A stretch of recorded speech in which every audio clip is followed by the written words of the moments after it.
Hola, ¿qué tal? Buenas tardes. Estamos en otro nuevo capítulo de nuestro podcast Voces para la Salud, donde tenemos la oportunidad de conversar y dialogar con actores que forman parte de la definición de las políticas públicas de salud de la región. Y en este caso estamos con Daniela Zug, que es especialista en economía de la salud. Ella está muy enfocada en el mercado chileno. Gracias por acompañarnos, Daniela. Te quería preguntar, nosotros dialogamos, tú y yo seguramente, con muchos actores que forman parte de la salud, ¿no? Del sector salud, ¿no? Y cuando hablamos de la problemática que enfrentamos en el sector salud, creo que tenemos un diagnóstico común, ¿no? De la situación que está enfrentando Latinoamérica, con un cambio en el perfil epidemiológico, con el envejecimiento de la población, con el auge de las enfermedades crónicas no transmisibles, también con un problema fiscal que estamos enfrentando en la mayoría de los países.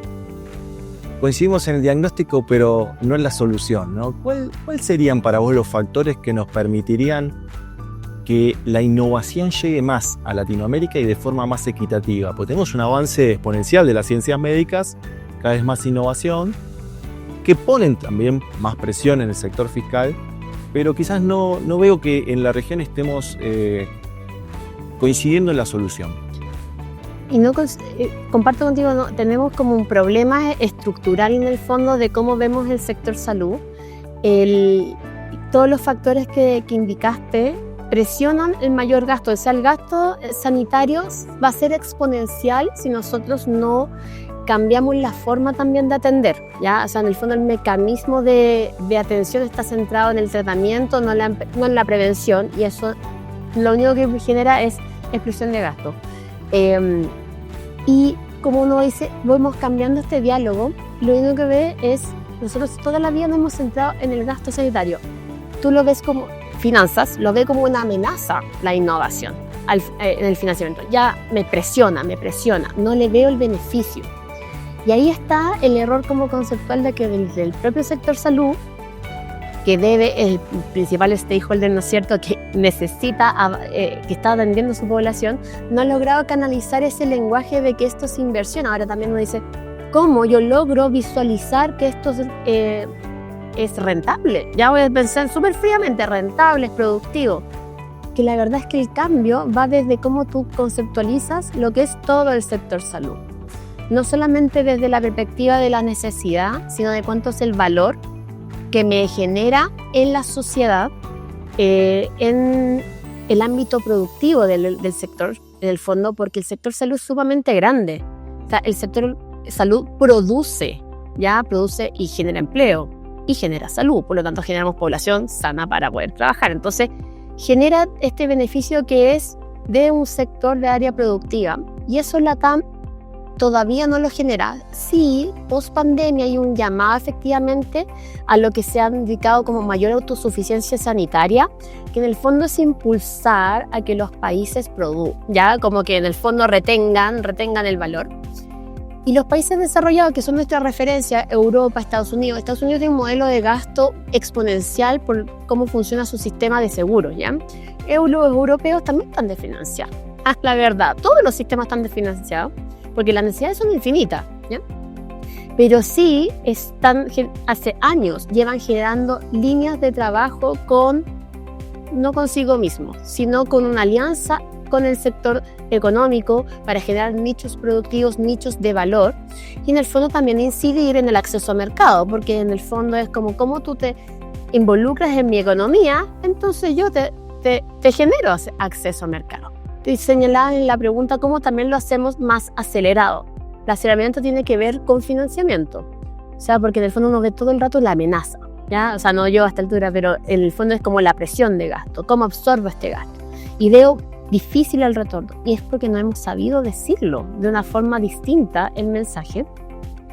Tenemos tiempo, ¿no es cierto?, de espera, y la equidad, el gran factor habilitante para la equidad, es que tú tengas política pública, porque al ser pública es para todos, ¿no es cierto?, que permita el acceso. Si no, te sigues concentrando en solamente aquellos que pueden pagar, que es a través de tu gasto de bolsillo o con políticas muy particulares, y tú lo que quieres efectivamente es que la población esté cuidada.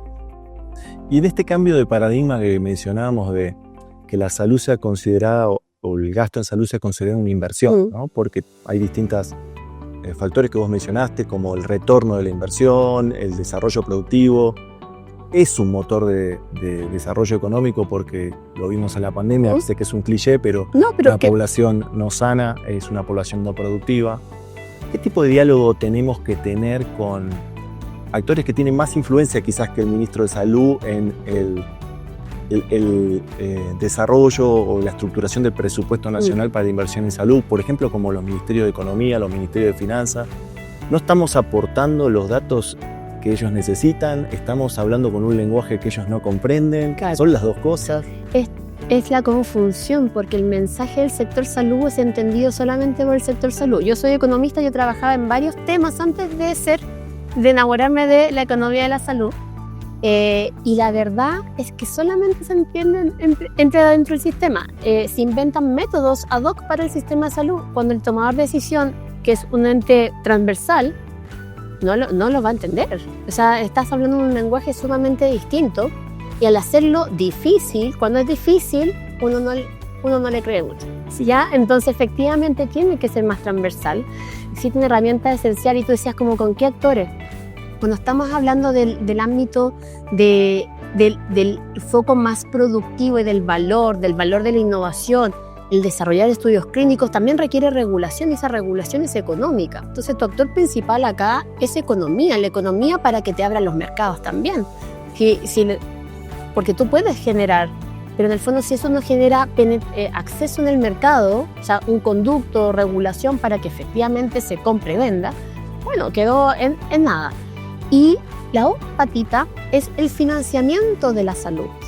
Y que ahí tienes dos actores, siempre los vas a tener, que es el Ministerio de Finanzas, o el Ministerio de Finanzas, y el Ministerio de Salud. Ambos tienen un rol en el financiamiento, y ese diálogo, hasta el momento, sigue siendo complejo de unir, porque el financiador no entiende la lógica salud, y salud no entiende la lógica del financiador. Entonces, ¿cómo convergemos? Convergemos cuando hablamos del beneficio, del retorno, de la reasignación, que es una palabra que a muchos le perturba, pero la reasignación se requiere, porque se demuestra que tú estás viendo dónde está rentando cada peso invertido, porque no tengo más. Claro. Entonces, si tú haces un esfuerzo en desinvertir en lo que está mal, en eficientar, tú das las señales correctas para que la otra capa, que es el financiador, diga, entiendo todo lo que estás haciendo, y aparte estás produciendo, entonces, en el fondo, sí, tienes que tener más recursos. En LATAM existe una brecha de financiamiento público,